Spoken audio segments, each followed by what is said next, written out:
السلام عليكم ورحمة الله وبركاته صاحبيال كلنتي وعن وناكسن كسو دوادا قيبتي أفري تبنات إيه شيكوينكي قصل كبدنا إيه كفتنكي بيسلي أما بيسلي جوكس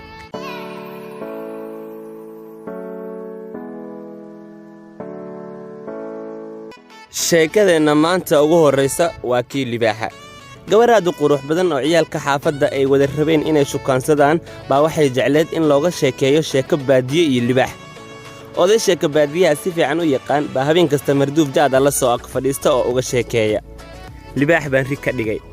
libaax baa inta gacanta afka u geliyey caloosha ka soo riday dhallinyaradii waxay waayeen fursad ay gabadha kula sheekaystaan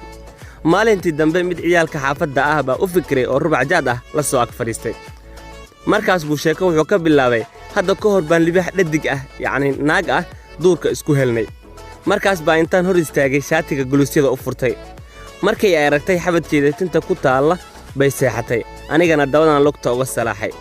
kadibna way isfidisay asagoo sheekada wada baa odaygii iridda soo garaacay markaas buu yidhi naahebla iga furcaawa waxaan kuu hayaa sheeko libaax oo aad u macaan waxay ku tiri adeer sheekadaada la laaba caawa waxaa ila jooga ninkii libaaxa naftiisa dhabi jiray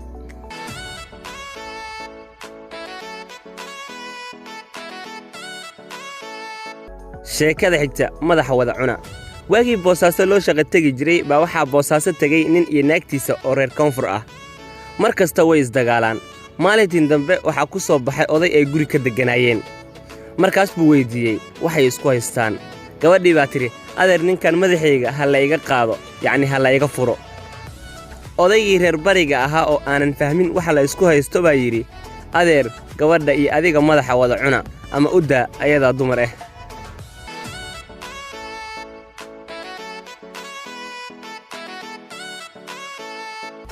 sheekada xigta saddex baa seegtay wiil dhallinyaro ah baa gabar la siiyey laguna mehriyey ninkan waa doob cagaartee wuxuu sugi waayey inta loo gurigeynayo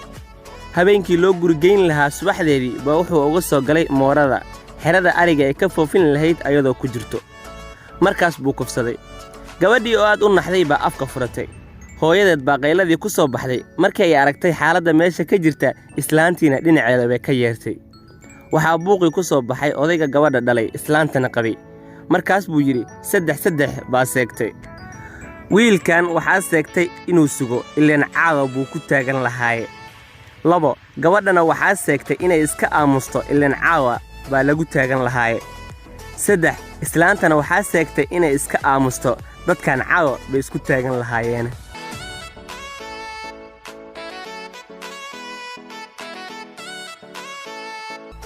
sheekada xigta gabar aad u qabow yacni aad u deggan baa xanuunsatay waxaa la geeyey isbitaal dhakhtarkii baa yidhi markaannu baarnay waxaan ka helnay hal gorojo oo isfiilata ah daawooyin baan u qoraynaa hooyadeed baa tidhi ha daaweyn balaaye ku dhacdida halka gorojo gabdhaha faceeda ha iskaga dhicisee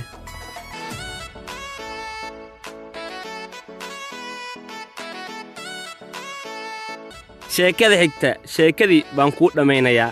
2 gabdhood oo saaxiibba ah baa dembi galay waxaa lagu xukumay min 10 sano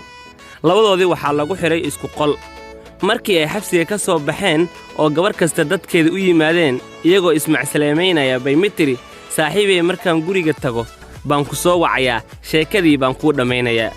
10 sano kadib weli sheekaa qabyo u ah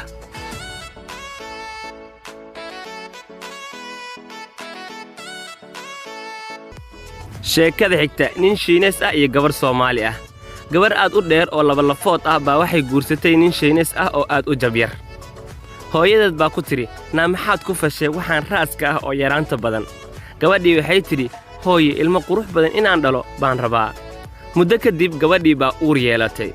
wakhtigii foosha ay u soo dhoweyd bay hooyadeed u timid si ay u umulbixiso markii ay timid waxay aragtay gabadhii oo aan uurba lahayn waxay tidhi hooye aawo uurkii aad lahayd gabadhii baa tidhi hooyo way iga soo dilmeen yacni way iga soo dhaceen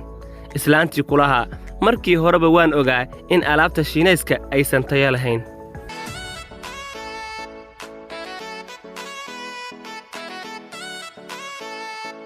sheekada xigta shahaado waagii ragga qurbaha ka yimid ay dumarka aad u jeclaayeen baa waxaa dibadda ka yimid wiil isqalqalloocinaya oo naagdoon ah wuxuu ku labisan jiray dhar ku dheggan waa dharka hadda ciyaalsiyaha qaataan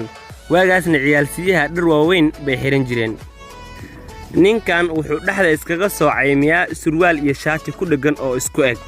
waxaa loo moodaa dharka xamaaliga shirkadaha ka shaqeeyo ay alaabta ku dejiyaan markay shaqada ku jiraan wuxuu doontay gabar mid ciyaalka xaafadda ah uu aad u jeclaa gabadhii baa saaxiibkeed ku tidhi walaalow iga raalli ahow reerka baa ninkaas i siiyey mana diidi karo xariifkii oo masayr iyo qaraar isku darsaday kulahaa reerkaada ma indhaha bay la'yihiin markay ku siinayaan ninkan la moodo saaxiibayaal barnaamijkeena maanta halkaas haynoo joogo saaxiib ha hilmaamin inaad channelkan subscribe saarto sidoo kale gambaleelkana aad furato sifa aad u noqoto daawadaha ugu horreeya markii aan muuqaal soo gelinno mahadsanid